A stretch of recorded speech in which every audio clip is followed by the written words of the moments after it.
6. cellete Fıkh Müyesser'den nahmeduhu ve nusalli ala Resulihil kerim. Hop elhamdülillah Allah tebarek ve teala kabul etsin. Dersimiz barda aksam-ı necasata. O şu suratında necasati tarif ettik. O necaset iki form hakiki gödegorniyan da attır bolli, hukmi dehret bolli. O şu form marahim gosul bolli. O sonra marahim necaset hakiki o iki bölli necaset hakiki de galize dedi. Yani koy necaset dedi. Hukmun näme yani bir dadları ki şeriatta şoň hakkında hakkayt hukm haramlığına.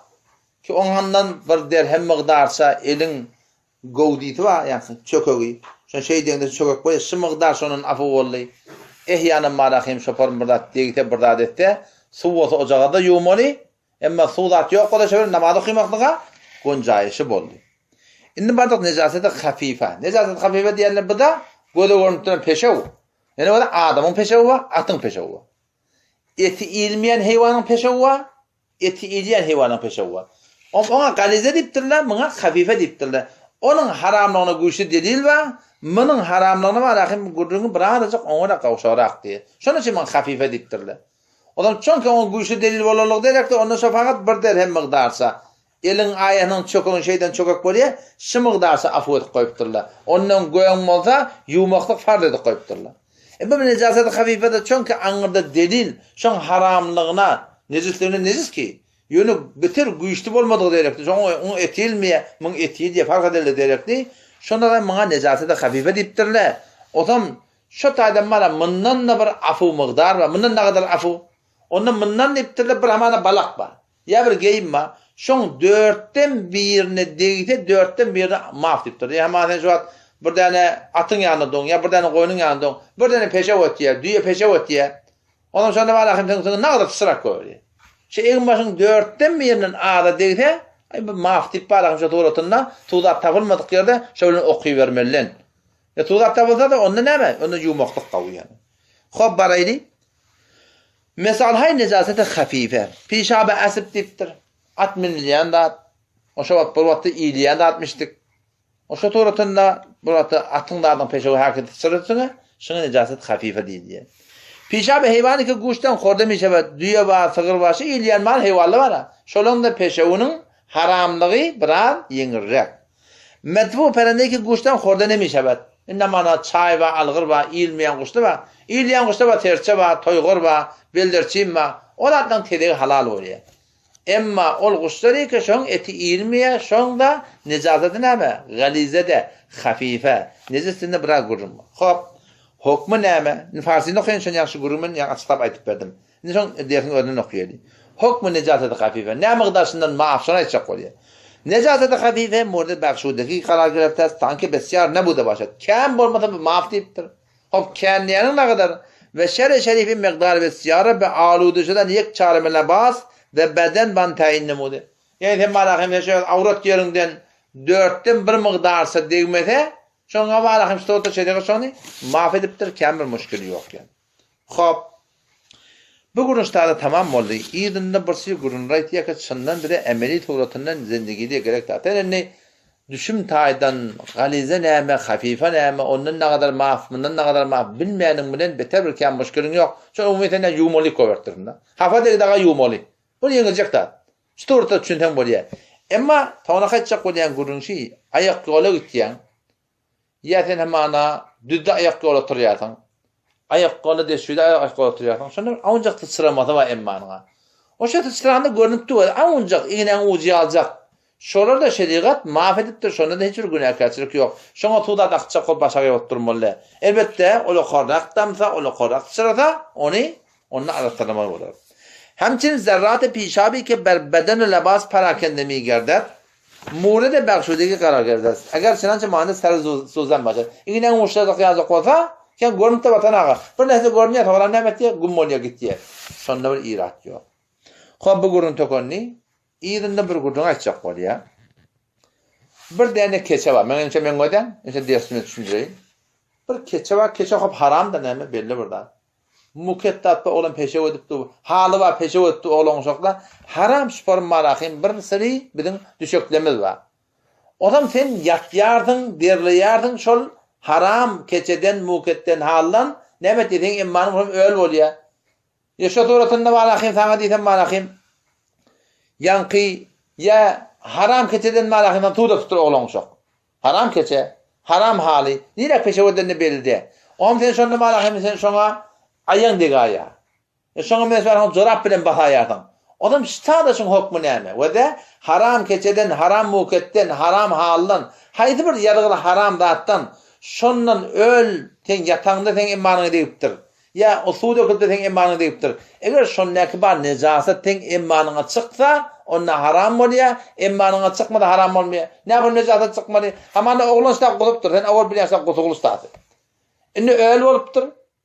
Amma rahim şondan sen birden malahym şonu aýaň bilen basaňda sen aýaňa da şo gusuk çyksa belli bolsa, onda hiç aýaň ýumal bolýar. Yo bir malahym bir ende çyk burat diýipdir. Basaňda da malahym bir hiç renk ýok, pet de ýok. Bunda näme bolýar şol? Nejissädi hökmet bolýar. Çünki bilmedi adamy. Haram keçe, haram hali. Haýdy bir haramdan iki ýadylýar. Şo nejasat diýki şonda ba eger immana belli bolsa, labasa belli bolsa, şonu ýumaly, eger belli däwada ýumaly diýip aýtdyk. Şuna çak bolýar. Eger jamy nejes ya farz nejesi be araq şahsy khabidey ya rutubata pay insani der temas şot. Yani halak ol yatanda ya yanqi ýürip bar ýa harama basypdyr. Pes diýlemişe ber. Eger çenança acel eser nejasat derbeden ya derpa zahir gelit ve nejasat bu beden yapma her de hüküm mişeber. Nejasat eser görünmüyor ona haram diýdi. Ve eger eser nejasat derbeden ya derpa zahir ne gelit anda necis ne gelit. Batıptır hiç bir kosuktan, qandan, zattan eser yok. Pedona näme? Şonna müşkil yok diýip etmek. Soňky ýene mesele etjek bolýar. Bu da manna adaňrak. Bolmakla mümkin. Gadyp ketle bolýardy, bilýär ket. Diwarda ket diýdi. Diwarda bolýardy palçykdan, ket bolýardy palçykdan. Adam şu palçykdan bolan çörden bolýardy. Ama ana şoňa çör goşulygy, tamam goşulygy, hafa goşulygy, üstüne balahym, tamam pizik balahym ýene bir nejasat eltipdir, birda edipdir. Adam sen berden näme diýär? Ya hamana sen öňüne hayat ba. Adam hiç tadı balahym şudak zat diýärdiň. Hamana taýdan balahym ruhersi ýaklaýardyň bir. Birda ýup şoňy teripdirdiň. Diwaryň üstüne ýokda näme näşe ýere. Adam eger şu toratynda balahym sen şol yanqi halalcak yadan öl zadyňdan şu duran nejasatdan diwarda man terek barmy şoňa ýokaşsa yerde nejasat barmy sen öl terip goýanlaryň ýokaşsa şu haram bolýar. Ýokaşmada munda hiç bir müşkil bolmaýar. Çünki bilmedi adamy. Ket ba diwar ba haram amana terek diýipdir, burda diýipdir. Om şu toratynda balahym qadim tygym terek balahym goşulmuşdyk. Haýdy bir toratynda divar necis bolupdyr ya yer necismişdik. Om sen berden malahym burda öl da şoňdan terýärdiň. Diwardan terýärdiň. Eger şu ba nejasat yerden ya diwardan şoňan terýärdiň ýokaşsa bu haram boldy. Ýokaşmada haram bolmady. En ýaky keçe o mukaddas şeratdan gurun bol. Kitap okyp beren. Eger jamy xisi berruy zemin xoşki hamvar gerdi. Ya diwarına wagt fark etmeýär.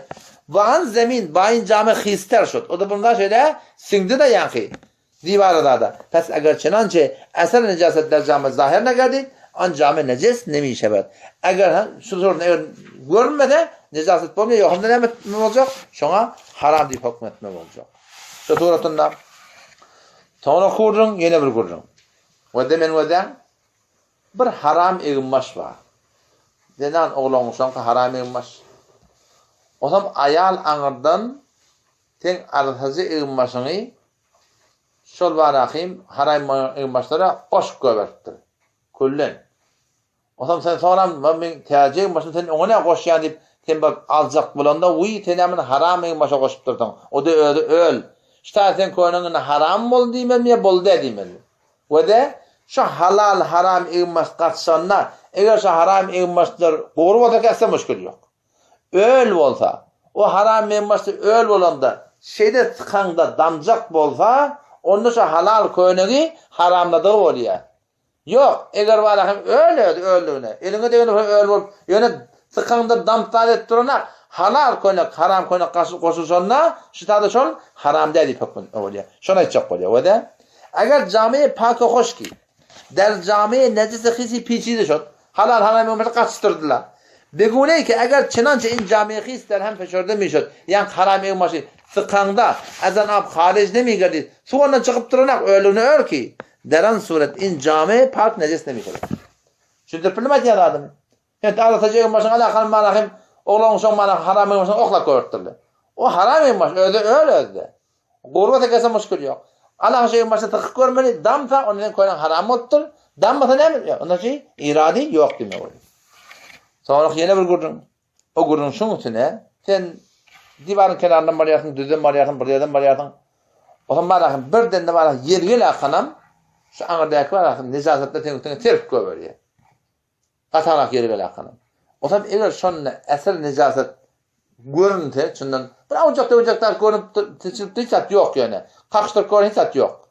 Ama eser necazet görüntü, yerin üstünden tenüktüğüne necazet yaptır. Görüntü haram olduğu görmese bunda da bir irade yok. Sonra çok kalıyor da. Eğer baat ber necaseti verzid, vezid ve ber eseran an necaset be camiye hisi ber khortça. Ol necasette ne etti? Gurdadı da. Yani ilmaşın ölmüşük şuna var rahim haketti. Haketti yani geldi var degdi.